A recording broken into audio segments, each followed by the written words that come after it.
여러분 안녕하십니까? 하리다 방송을 시작하겠습니다. 사람은 평등하고 누구나 능력에 따라서 어떤 지위에도 오를 수 있습니다. 거지에서 황제가 된 중국의 주원장은 자신의 능력으로 사람들을 보습하여 황제의 자리에 올랐습니다. 미국의 오바마, 한국의 노무현, 러시아의 푸틴, 중국의 시진핑 등도 자신의 노력으로 지도자의 자리에 올랐습니다. 그러나 이들이 최고 지도자가 된 뒤에 걸은 길은 사뭇 다릅니다. 오바마와 노무현은 민주적 가치를 확대하기 위해서 노력한 반면에 푸틴과 시진핑은 독재 권력을 강화하는 데 권력을 사용했습니다. 이들의 차이는 개인의 차이일 수도 있지만 그 사회의 차이일 수도 있습니다. 한국이나 미국의 지도자는 민주적 가치를 확대하는 방향으로 일을 해야 지지와 공감을 얻을 수 있기 때문에 그런 방향으로 일을 하였고, 푸틴과 시진핑은 민주적 가치에 둔감한 사회에서 국민의 견제를 받지 않고 권력을 휘두를 수 있었기 때문에 쉽게 독재자로 변화할 수 있었습니다. 만일 우리가 개인의 자유와 인권을 소중한 가치로 여기고 민주주의와 법치주의를 소중한 제도로 보존하려 한다면 지도자를 자연히 그런 가치관을 가지고 노력하는 사람으로 선택하게 될 것입니다. 지도자는 결국 그 사회가 만들어내는 것입니다. 우리는 자유롭고 개성이 존중되고 창의성이 장려되는 민주사회에서 살고 싶어 합니다. 종교의 자유, 언론의 자유, 거주 이전의 자유, 직업 선택의 자유 등의 기본적인 자유를 누리고 싶어 합니다. 그러면 당연히 세계 모든 나라가 민주적인 사회제도를 갖추어야 할 것입니다. 그러기 위해서는 이미 민주주의를 정착시킨 나라가 정치적으로나 경제적으로나 사회적으로나 문화적으로나 성공하여 그러지 못한 나라 사람들이 선망의 대상이 되어야 합니다. 민주국가에서는 거짓과 악과 불의가 극소화하여야 하고 진실과 선과 의가 충만하게 흘러 넘쳐야 합니다. 그래야 인류가 점차 민주적인 체제로 이행하여 평화롭게 살 수 있는 기회를 얻게 될 것입니다.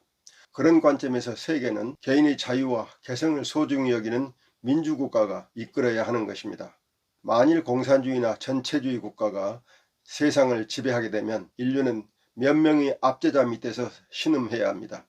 현재 자유와 개성을 소중히 여기는 민주주의 국가는 대체로 서구와 북아메리카에 있습니다. 이들은 과거 제국주의적 팽창을 일삼았던 기독교 세력들입니다.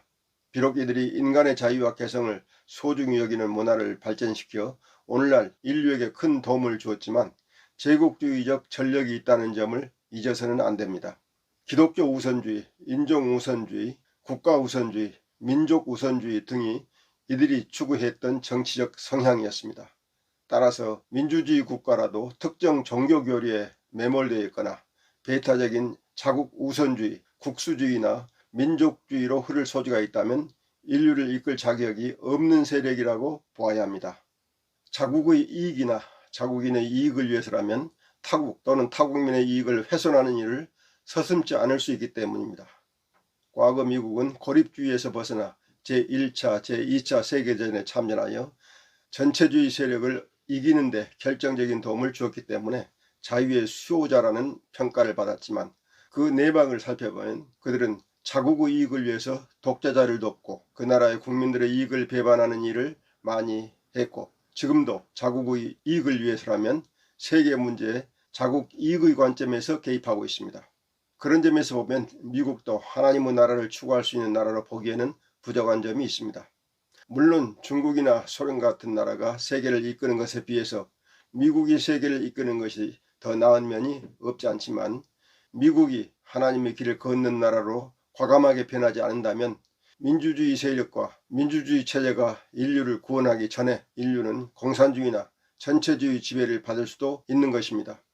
특히 요즘 중국, 러시아, 인도, 중동의 영향력이 커지는 것을 주시해야 합니다. 이런 시점에 대한민국의 역할이 매우 중요해졌습니다. 대한민국의 강점은 독재 국가에서 민주주의를 실현했다는 점, 민주주의를 통해 국가 발전을 일으켜서 선진국이 되었다는 점, 과거에 제국주의 침략을 받아 식민지가 된 경험이 있다는 점 등입니다.